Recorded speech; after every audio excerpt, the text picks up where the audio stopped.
Hello, everyone, and welcome to the Culpeper Chamber of Commerce Town Hall on nonprofits, brought to you by UVA Health System, Novant Health, UVA Health System, Culpeper Medical Center. And we're being joined by several nonprofits today. We'll be able to introduce everybody here in a moment. I just want to thank everybody for joining us and thank everybody that's going to be watching this. Our goal is, with our nonprofit council, is to share the challenges and the successes that our nonprofits have had throughout COVID-19.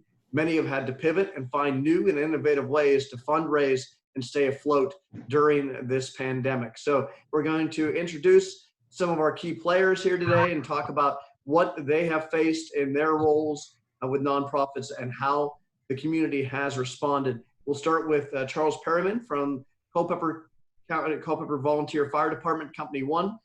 Junior, thank you for joining us. Hey, thanks a lot. Actually, I guess I'm representing Culpeper Fire Department, Culpeper Company 1, which is down on West Davis Street. But also I'm the president of the Volunteer Fire and Rescue Association in Culpeper, which I represent all 8 departments in the county. We are struggling with fundraising, as you can imagine. Money is tight everywhere. We are still answering all the calls. We're still doing well. The volunteers are working well together. We're abiding by all the safe rules of social distancing as much as possible. Of course, we're wearing our PPE whenever it's needed. But yes, fundraising, we basically have stopped all our fundraising. We're counting on donations. Our operating expenses are still being afforded by the county, which is a big help to us. But any big, large capital purchases are basically on hold until we come out of this a bit more. We also are trying to participate in the CARES Act funding that the county and the town have. I haven't heard the results yet. I know some results have come out, but I don't know how we fared on getting any of that funding. So overall, we're hanging in there. All right, thank you. We'll come back with a couple more questions here in a moment. We'll slide over to Lynn Gore, who is representing 3 nonprofits, if I'm correct. Lynn, thank you for joining us. That's right. How you've been affected by the pandemic. Thanks, Jeff. I'll start with PACT. That's our community collaborative to give enrichment activities to parents and children. Of course, we had to stop holding our regular Tuesday night meetings when the pandemic hit. We are looking now at potentially regrouping to find a way to offer the kids the homework help that we were giving to them, along with Wi-Fi access. So we think we probably have a way to do that, trying to figure out if it needs to be, it probably does need to be more than 1 night a week, but we've got to be able to get the volunteers to staff it. So we're looking at that right now, and hopefully something will be coming out soon. As far as Windmore goes, we had live performances again last weekend out at Len Park. Those went really well. We had pretty good attendance. We just did 3 little short 1-act plays. The audience seemed to love them. They were also extremely generous with donations. And along with some grants and some of the CARES Act funding, Windmore is hanging in there pretty well. We're also going to be doing a mystery dinner theater, interactive dinner theater outside at Prince Michelle on September the 12th. So we're working around different ways and venues to still be able to do our performances. The Pen to Paper group is meeting in the park every month. And we're just trying to continue as much as we can with what we do. With Literacy Council, of course, we have not been able to have in-person classes. We have had some online groups meeting through Zoom or just one-on-one for tutoring. Starting the week after Labor Day, we're looking at a blended model of in-person and online teaching. We want to get our folks back together. So because a lot of my tutors are older and in at-risk groups, they don't really want to come back and teach in person, which is extremely understandable. So we're looking at a model where the learners can actually come and be in the classroom and socially distanced, and we will Zoom the teacher in on a large screen TV. And so we think that might be a great way to still have them connected. This is a great workaround too for our learners, most of whom don't have computers. They're trying to do everything on their cell phone, and it's really hard to do a class on a cell phone because you can't see everything, you can't see the other people. So we're looking at some blended models to kind of get around that. So I've had plenty to do lately. That's about it for me, though. That seems to be a common theme among nonprofits, is there's Yeah. a lot of hats to wear. Move to Cindy Hedges, who is the co-chair of our nonprofit council and the executive director of SAFE. Cindy, thank you for joining us. We've talked a lot in our nonprofit council about how SAFE has been affected. Can you share with the public and with our panelists, how SAFE has been affected and what you've been hearing from other nonprofits in the community? Oops. Cindy, you're muted. You're muted. Thanks. There Sorry. So you're right. I'm here twofold as the co-chair for the nonprofit council and for SAFE. So SAFE, we adjusted pretty quickly to a new way of living. We're working in teams like probably everyone else is. Sometimes we're utilizing different resources before we bring people into shelter, making sure that we're keeping folks safe, but at the same time knowing that we need to move people quickly. So we're still here and providing services. We're going to court now because we are allowed to do so. Still have some issues with hospitals just for distancing and making sure that we're keeping everyone safe, but we're there when the hospital allows us to be there. So twofold for us, obviously fundraising has changed considerably. We had a golf tournament that would have been the end of June, didn't happen in June. We are still gonna try to do it in October, but it will look different because we are trying to be responsible to our small business owners that have supported us in the past. We realize that their business has been impacted, so we wanna be responsible with them as well, but continue to raise awareness and funds when we can. So from a nonprofit council, though, we are working really hard to get the word out for our small business and nonprofits to ensure that nonprofits know how to reach us, to let us know what's going on. It's important that they reach us and tell us how they can help, how we can help. If they don't know how we can help, reach out, because as a part of the chamber, which by the way is a nonprofit agency as well, as part of the chamber, Amy Frazier can do a lot with you to ensure your social media presence or your internet presence. So oftentimes people don't realize that their presence on the chamber site impacts how their Google hits happen. So make sure that you reach out to the chamber so that you can be seen, because right now some of the only ways we can be seen is through social media or through Google search or those sorts of things. So we just have to think differently and shift gears. Thank you, Cindy. And I appreciate the shout out for Amy because she has done amazing work behind the scenes and helping our nonprofits and our small businesses market themselves. And we thank her for that. And that's something that we are been very keen on is trying to increase the impact perhaps. And I know that Andrew D. Nicola from the Culpeper County Library has been helping us with that as a member of, I guess he's here threefold, as a live member of the library, a member of the nonprofit council, the co-chair, and also a member of our young professionals, which we just recently had a very successful car wash benefiting the Culpeper Food Closet in July, and then we have another one coming up in September 12th. So Andrew, when we talk about wearing many hats, you're the poster child for that. Well, child, I think I'm, no offense, probably the youngest person on this group today, but that's neither here nor there. So just to kind of start off, the Chamber of Commerce Young Professionals Group, as Jeff just said, we actually just had a very successful event a few weeks ago, done over at the Culpeper Car Wash, just literally right across the street from the Chamber. The big thing that we kind of had to do was really shift gears from our normal everyday thing.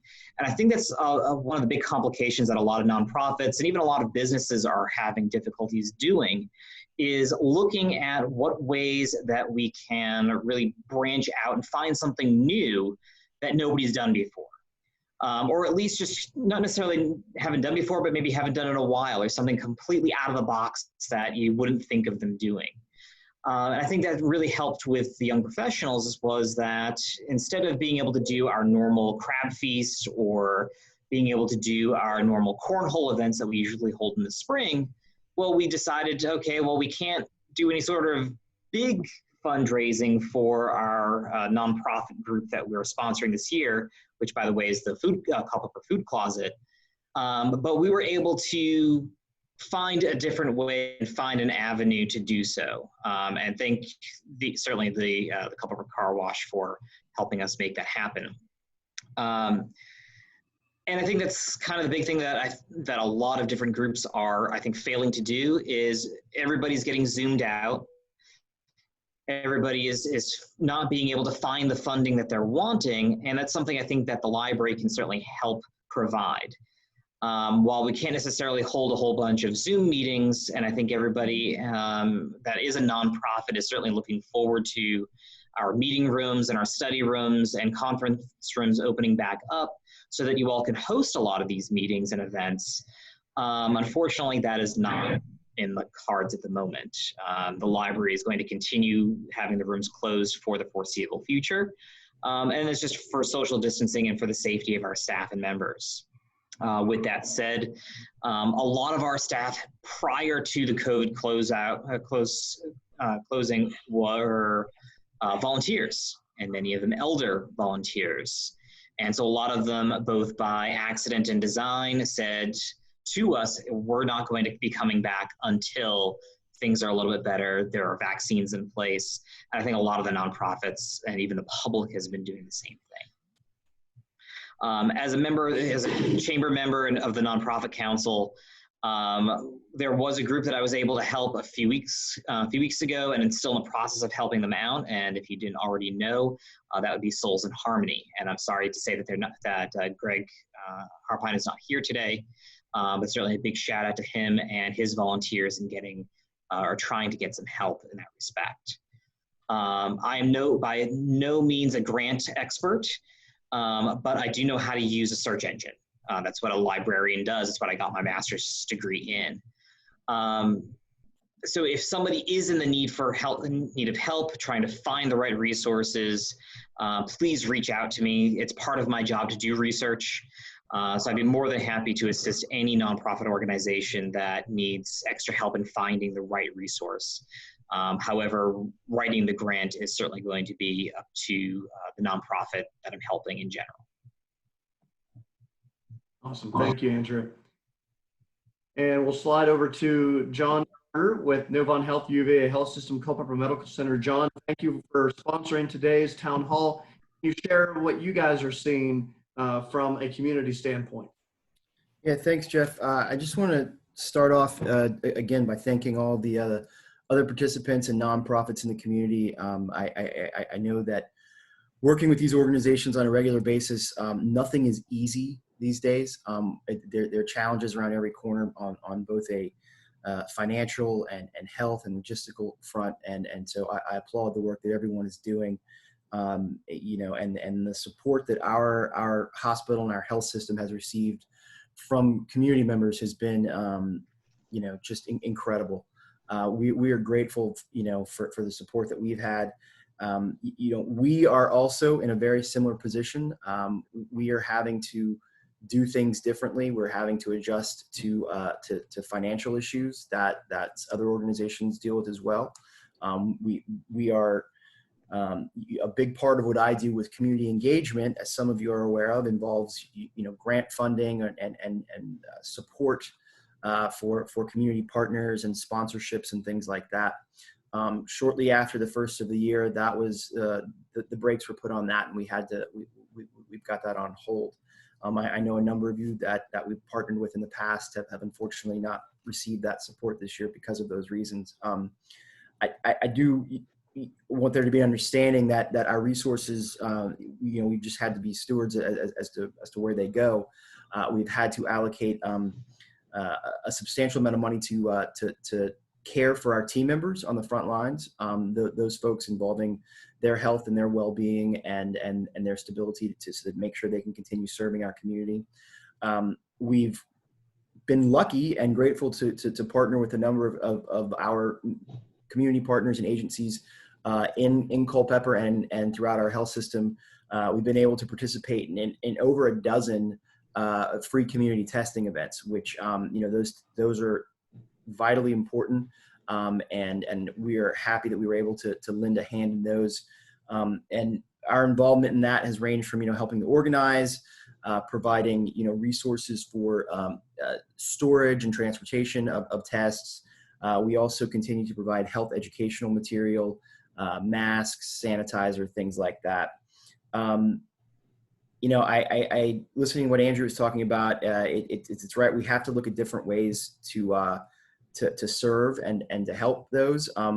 We've been lucky in that we've had some good platforms to share our messaging. I know the Chamber has provided us a couple of opportunities as well. We've also put on some of our own events related to women's health and pediatric health, and have included a COVID component to those as well. Obviously, that's top of mind for a lot of people. So we've been working to find ways to serve our community outside of our traditional financial support and things like that we provided. We're looking into opportunities as well, and this is something I'm looking forward to, doing some promotion to our team members about our community partners and nonprofits. So we'll be reaching out to a number of you, and if you want to reach out to me before I get to you, please do. We're going to have some opportunities for you to share briefly about what your organization does, how people can help. I know I was on a call yesterday talking about virtual volunteerism, which is, it's a different thing. Some of our parent company down Novant Health down in North Carolina has some programs that their community engagement teams are doing where team members are serving as tutors and things like that. And there's a silver lining, I think, to a lot of to some of this. I know we all have challenges, but I've heard Jeff and Amy talk about how online participation in a number of their meetings has increased. I think that's great. I think anytime you can make a touch point with people and bring involvement in and awareness, I think that's fantastic. We're seeing from Novant, and this is not our health system, but the Novant health system, they're finding that they're able to help out with some of that tutoring needs because it's done online now. And so there's some opportunities that are arising, and I appreciate Andrew's awareness to that. We continue though to be ready to serve our community in a very positive way. COVID is not easy, and we're not through it. As I think some of you might have seen today on the front page of the paper, we partnered with a number of the other health systems throughout Virginia in kind of a social awareness campaign to wear a mask. It's a pretty simple message, but we think it'll make a difference and in the health and safety of our communities. Probably either this afternoon or tomorrow, you'll be getting a message on how you can help with that. How you can share this messaging and this advertising on your platforms. It's just a matter of posting up on social media, but it helps reinforce the message. And it's an effort that we can all do to share that information. But I think I've said this number of times before, whether I'm talking with Chamber or Aging Together or Healthy Culpeper, wherever I am, and our hospital system is there to care for people. And one of the things we just want to make folks aware of is that we have the health and safety procedures in place. And we don't want anyone in our community to neglect their health and not, worry about, you got chest pains, you don't want to come to the ER because of COVID. You really need to stay focused on your health and well-being, and know that we have the safety measures and the protocols in place to keep you safe when you come into our facility. I'm grateful for all the support that we've had. It's been amazing to watch parades of first responders come through our facility. That was a real highlight, and I appreciate all the work they're doing. The support that the meals and the donations and all that the chamber helped organize, it was great. But really on a more personal level, these types of conversations that we're having right now, listening and learning from other people who are doing the same thing that we're doing, and getting tips from young guns like Andrew, and people like Jeff that have been in it for a while, are always just extremely beneficial, So I appreciate the work that everyone is doing, and the opportunity that we have to serve. And I think we will find, while things remain challenging during this pandemic, there are some very positive opportunities we can take to work together as a community. So I appreciate the opportunity to speak today, Jeff, and thank everyone for the work they're doing in our community. Thank you, John. And I think you just called me old, but I'll take it. That was one of those backhanded compliments, Jeff. You need to just roll with it. I guess that I guess I'm experienced is the correct term. We talked a lot about pivoting, and I want to go back really quick to Junior, because one of the things I know that we talked about the fundraising for the volunteer fire and rescue associations is that they have found some unique ways to still fundraise, and some other opportunities are going out there. Junior, can you share some of the other opportunities that you guys, your bingos are not happening, some of your carnivals are not happening, but there is still some activity that you guys are pivoting, especially Salem, and I know Richardsville is doing a drive-in chicken dinner. Can you talk a little bit more about that and what the conversations have been like there? Sure can. Indeed, Salem just did their drive-in movie, outdoor movie. From what I understand, it was very successful. That is first time, and they're going to try to do it a few more times. It was well received by the public. Donations were appreciated, and again, they were positive. Indeed, the Richardsville Volunteer Fire and Rescue has just did a drive-through chicken dinner. So you place your order, you come through, and you pick up your dinner, take it home, or take it to a park or eat outside. Something a little bit different versus sitting in the large bingo hall.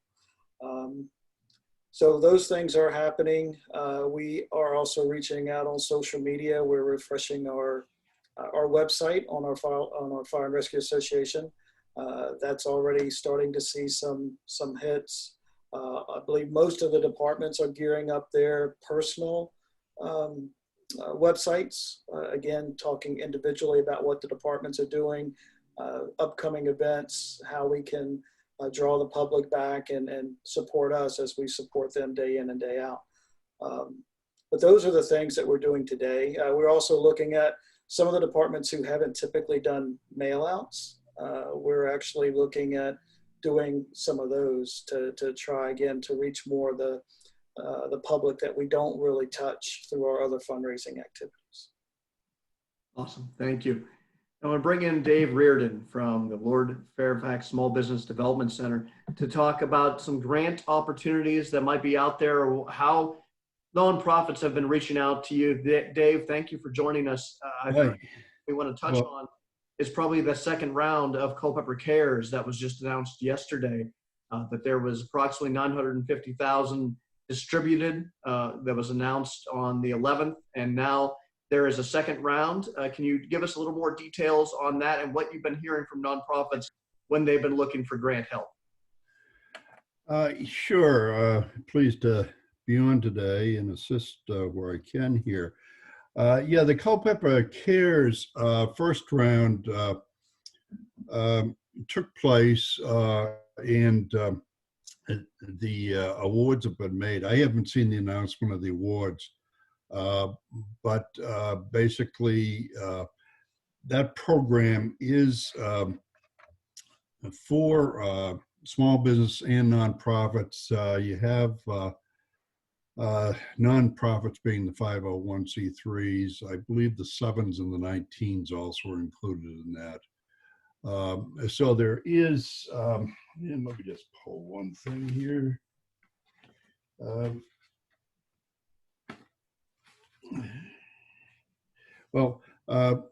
There is three-tier as far as awards, 10,000, 15, and 20,000, depending upon employee numbers.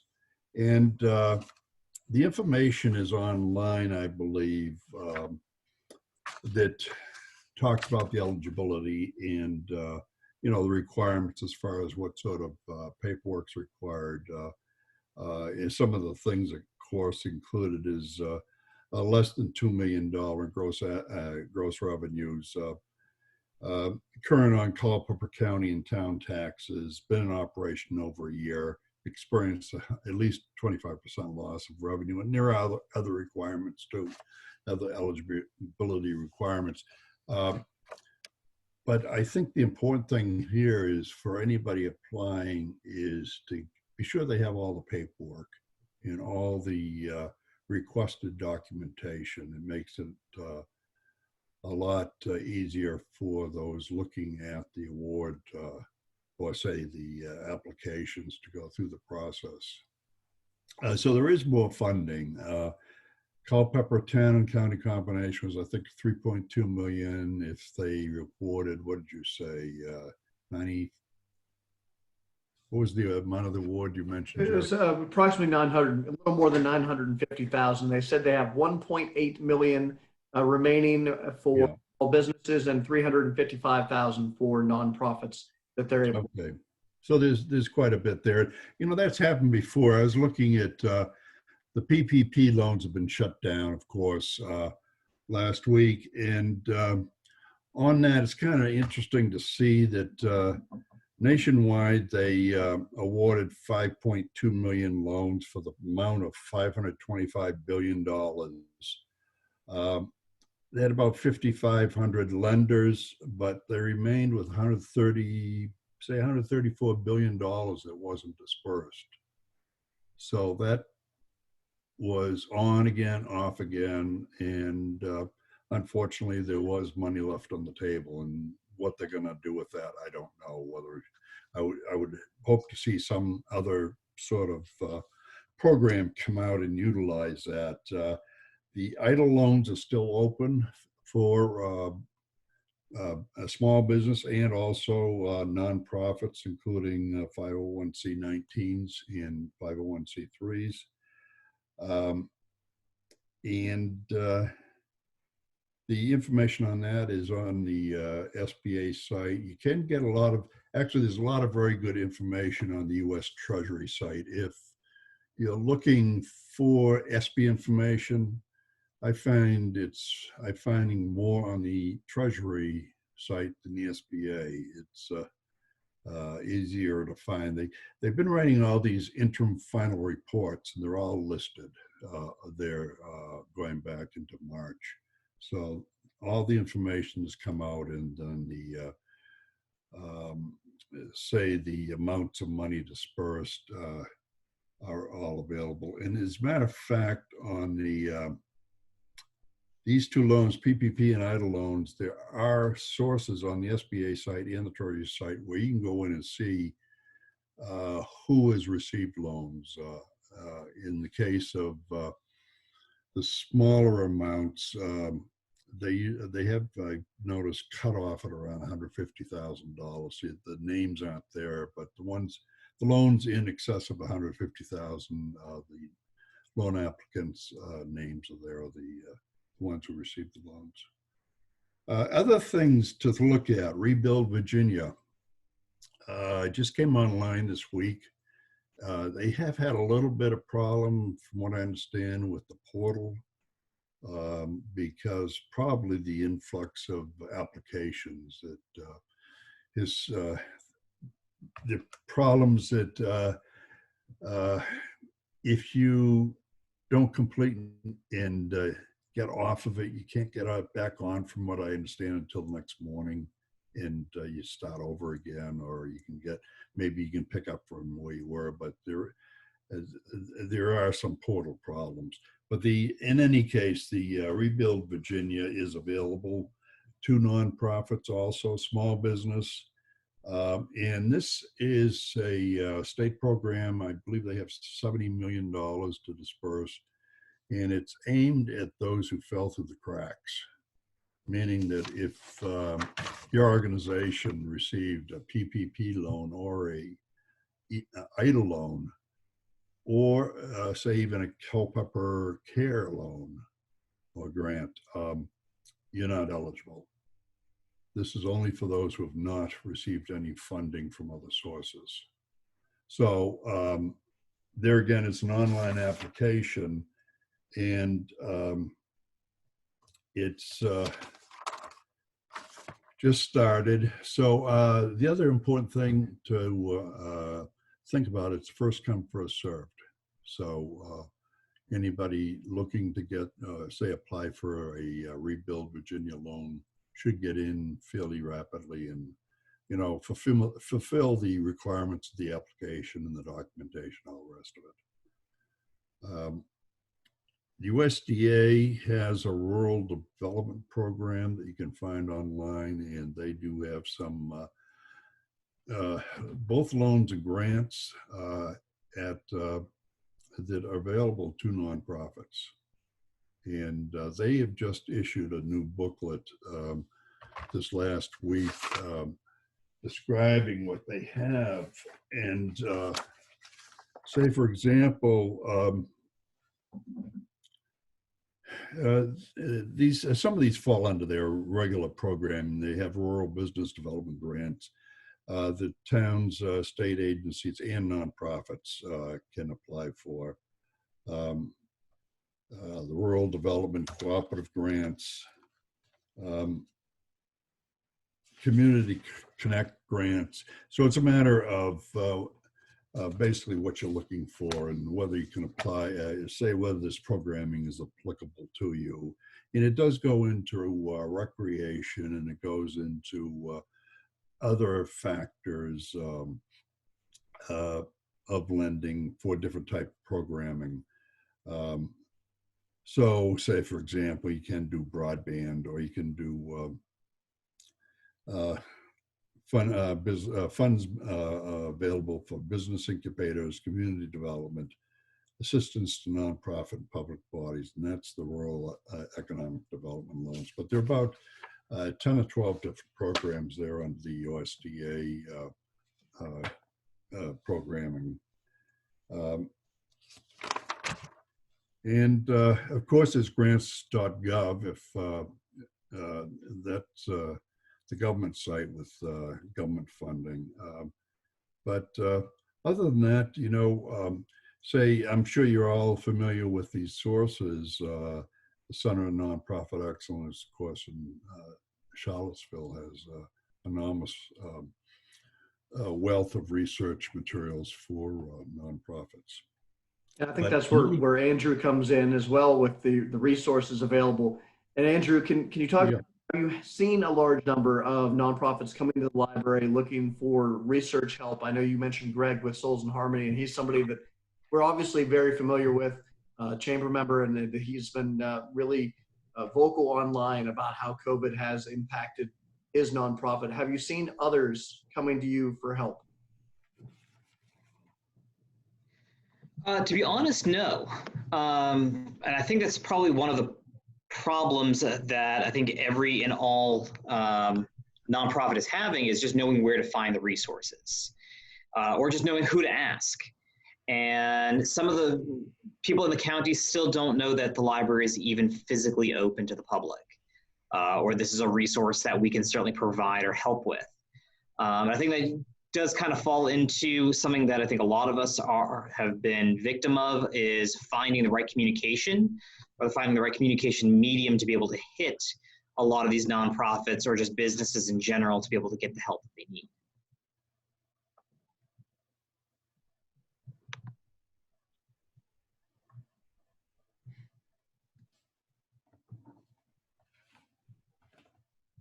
Cindy, have you been hearing from Greg, or Jeff, are you muted? Something happened.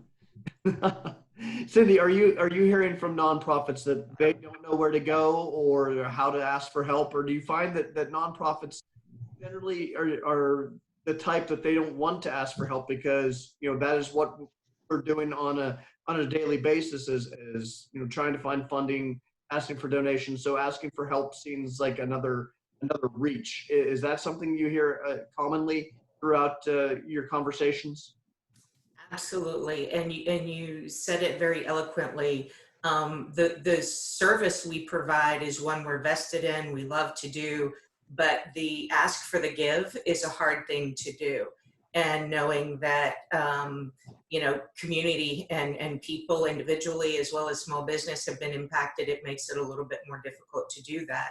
But I think to Andrew's point, the ask in this case is the ask for help to get the resources. So, I for one will say that, I will apply for as many grants as I'm eligible for.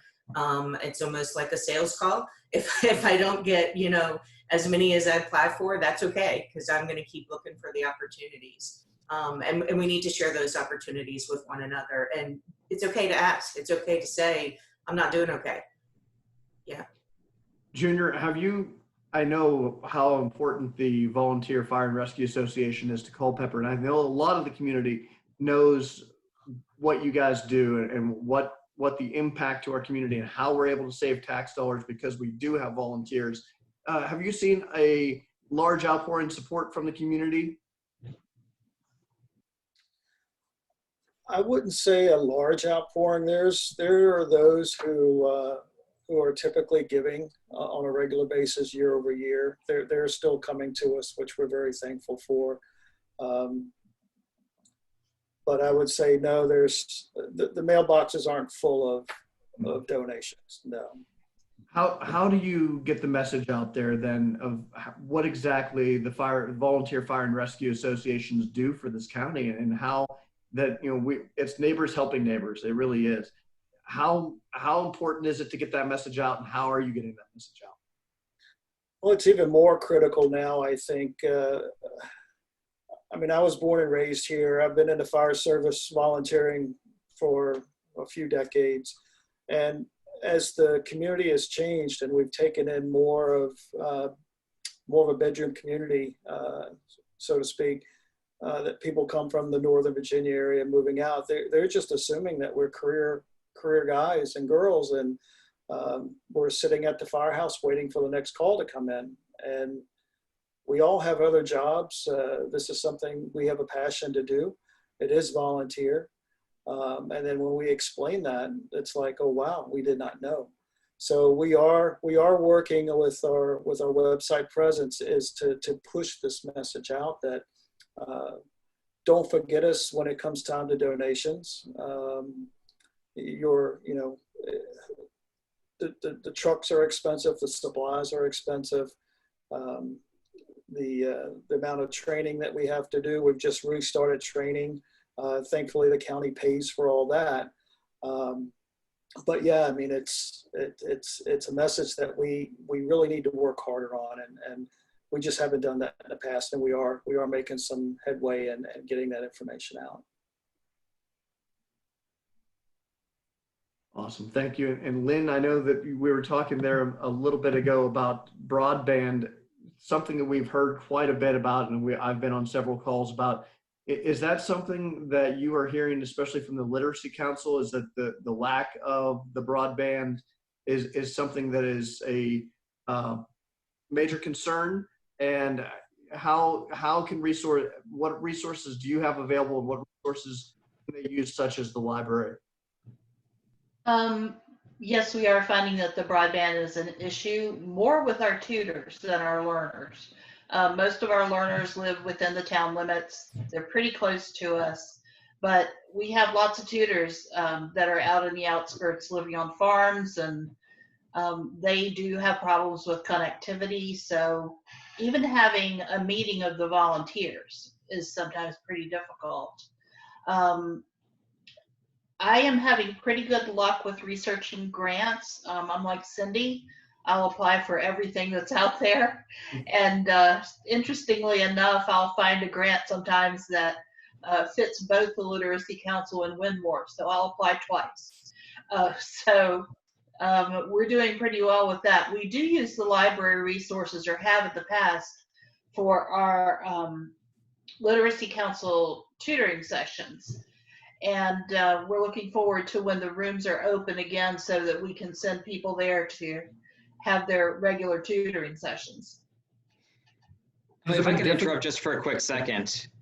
The library has not only has the Wi-Fi physically in the building, and of course it reaches out into the parking lot out front or on the side, wherever you use it, but our new director, who has gotten his baptism by fire as being a new director in general, was able to source a grant that we've been able to put Wi-Fi hotspots in strategic places around the county.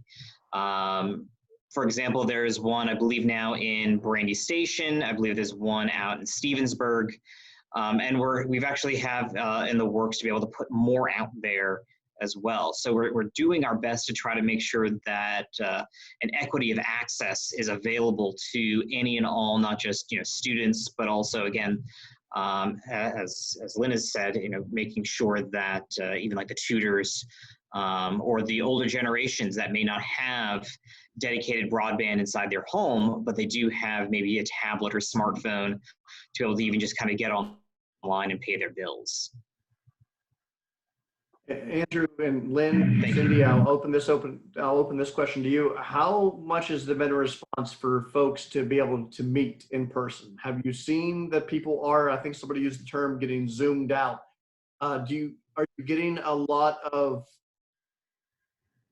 demand to be able to meet in person? We are not yet getting demand to meet in person. We still, and honestly, as a staff, we're trying to be responsible to our clients as well as our staff. So we are doing everything we can to change all of our training, our presentations, everything else to the virtual world. That was one of the first things we started to do, because while we're servicing people, we still need to educate on the topic of sexual violence and domestic violence. So we've shifted to online, and right now I've not seen the desire for people to want that in person yet. Yeah, I would agree with that. There's not a huge amount of requests that I'm getting to meet in person.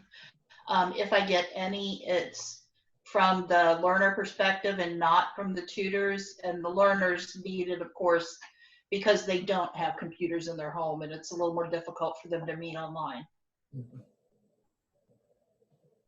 Andrew, from the library's perspective, it's about 50-50. I do get a lot of people that are coming in asking if they can use the study rooms or use the meeting rooms, asking when we're going to be able to use them again. But I do have a lot of those people who, as Cindy mentioned, are being quite respectful of the fact that the rooms are not available. But for those places that do still have spaces that they can work, i.e. Like Elevate, which is over on East Davis Street, when there happens to be a need for it that the library itself cannot provide, we've been trying to work with other community partners, whether it be a for-profit or nonprofit, that have the spaces, and both the business and the patron are willing to accept the risks for. Yeah, actually, Andrew, I'm going to jump on and say that we have 4 of our staff members working at Elevate, because we have the ability to be not just 6 foot, but 10-foot distance. We've got the Wi-Fi capability, we've got printing, there's a small conference room that we're able to use as needed. So those 4 team members don't go to the office, so that we're keeping social distancing and keeping people safe, and the other staff is able to continue to work, and that other 4 is able to jump in when needed. So Elevate's been very pivotal in us continuing what we do. One of the questions that I've heard a lot, and I'm going to start with Junior, what can the community do to help?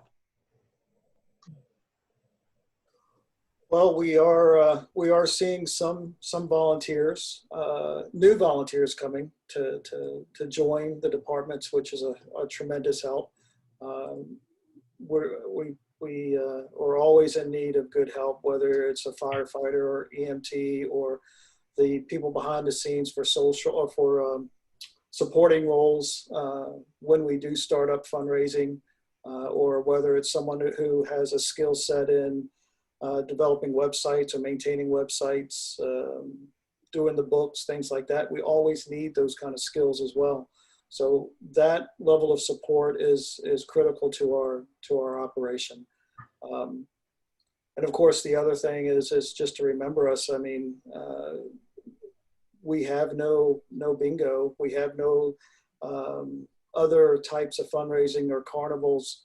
I did a quick look countywide. Our volunteers are helping ourselves tremendously. We raise just under $1 million a year in fundraising across the 8 different departments to support the purchase of new equipment, replacing of gear and things like that have worn out. So without their support, we have to do without longer. So just to remember us financially, and if you're looking for something to do and you're interested in the fire and EMS, check our websites out and someone will get back in touch with you.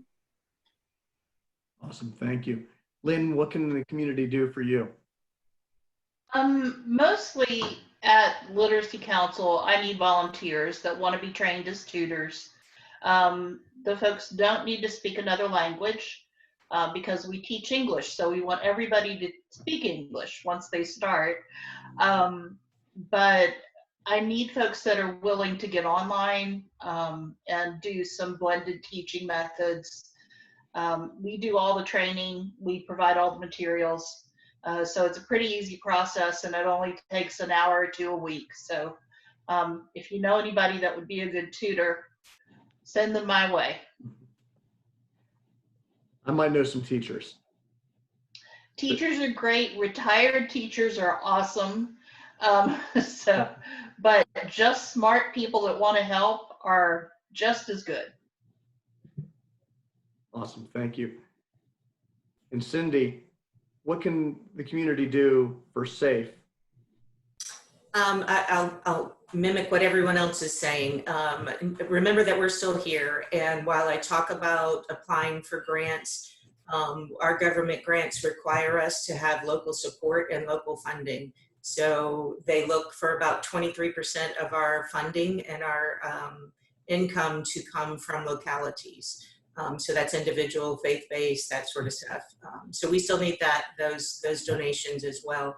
But then as importantly, to remember that we are here and that we're providing services. And so if you or someone you know is in a situation where you need help, we want to make sure that folks know we're still here and we're still working 24 hours a day, 7 days a week. And we want to make sure that we get people to safety as needed.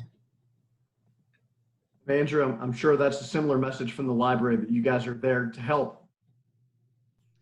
Definitely. And I think it's not, I'm going to kind of reverse your question just a little bit, Jeff. It's not necessarily what the community can do for us, or we can do, but it's really what we can do for the community. The library does have a lot of resources. We have the ability to be able to share a lot of those resources with the community at large, whether it be with, for businesses, for nonprofits, and of course, just the everyday, just human being. But my big question, and this kind of alludes to the survey that the library actually put out at the beginning of the year, was what can we do to help you all? What can we do to, what all services are you not seeing in the community that we can provide, whether it be physically in the library as a remote service, really for the betterment of everybody else? Great, thank you. And I'll slide down to John with Novant Health, U of A Health System, Culpeper Medical Center. Thank you for sponsoring this again today here in the town hall. John, what can you share that the community can do, or what can Novant Health, U of A Health System, Culpeper Medical Center do for the community? Yeah, I think it's twofold. One, I just I want to echo what Cindy and Andrew said. We want the community to know that we're there for them. And we're ready to serve and help with their health needs. I've said that, and I'll keep saying it.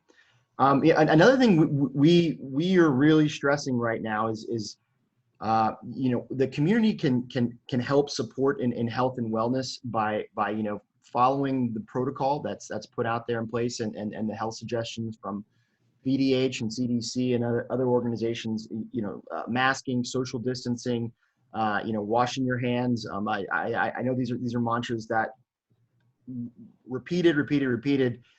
We can't say it enough. We're going to recover, economically and get our communities back as we get healthy. It's healthy communities, healthy economies. So my hope is that we can work together to,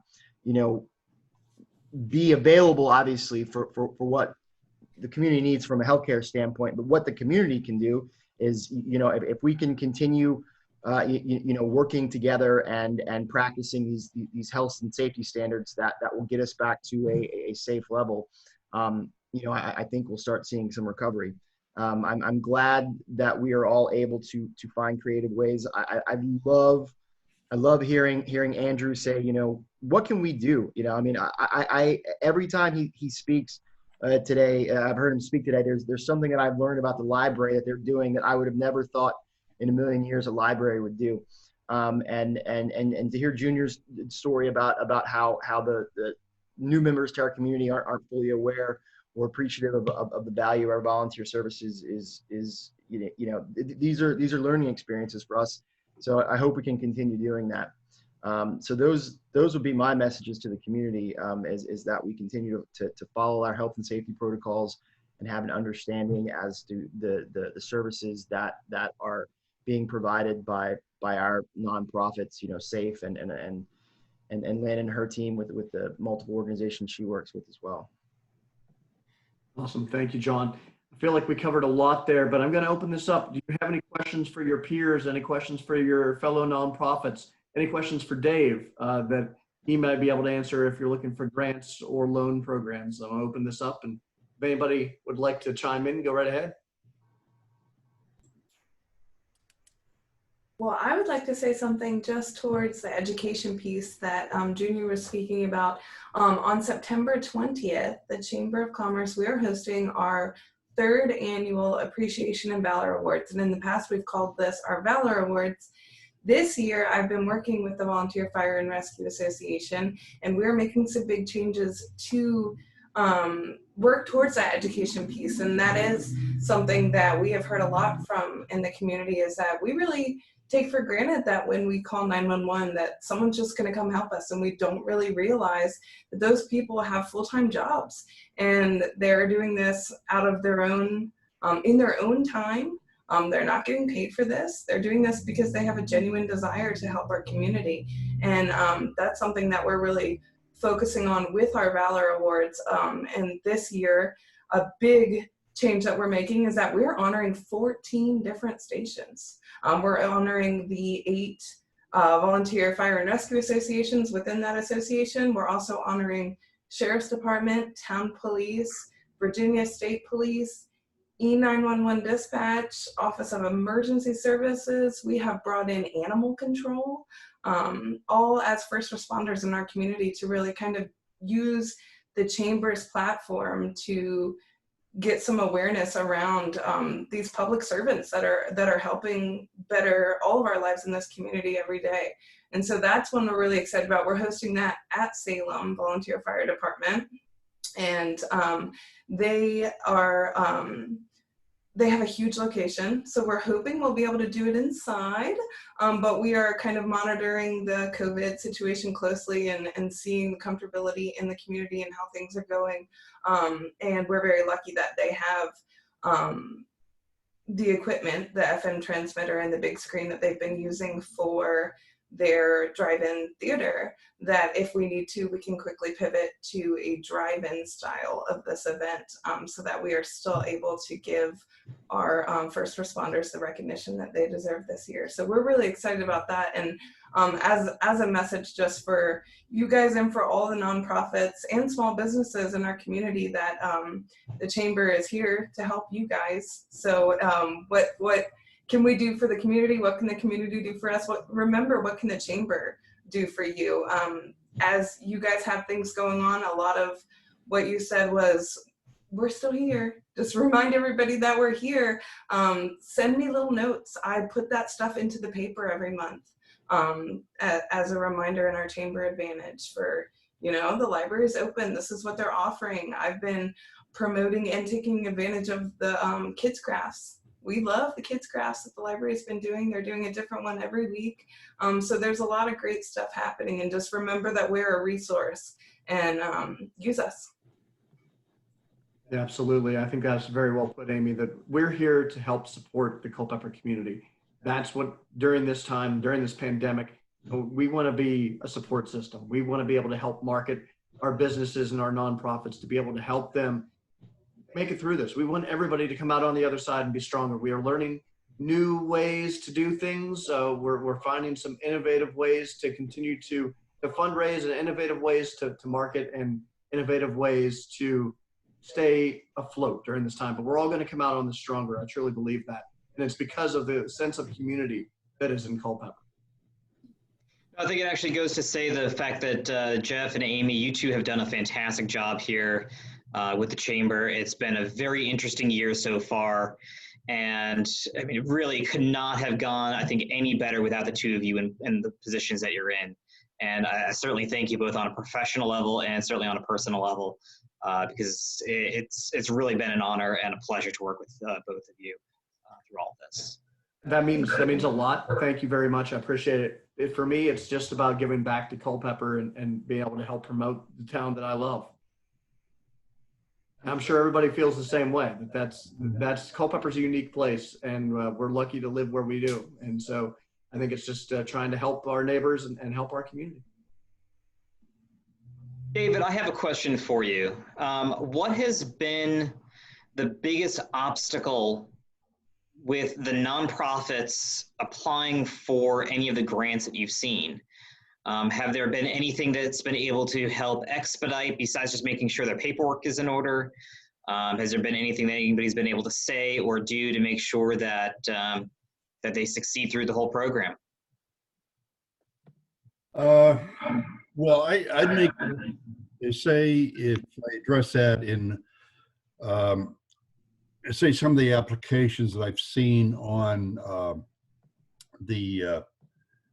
I've been assisting with Culpeper Cares, and what has occurred is that there is, in many cases, you know, not all the paperwork showing up, and it makes it difficult to assess it because of having to go back and this is not something I'm doing, but those who are running the program have to go back and request things be completed and that sort of thing. So it's very important there. As far as the nonprofits, I do have a lot of people inquiring about starting nonprofits.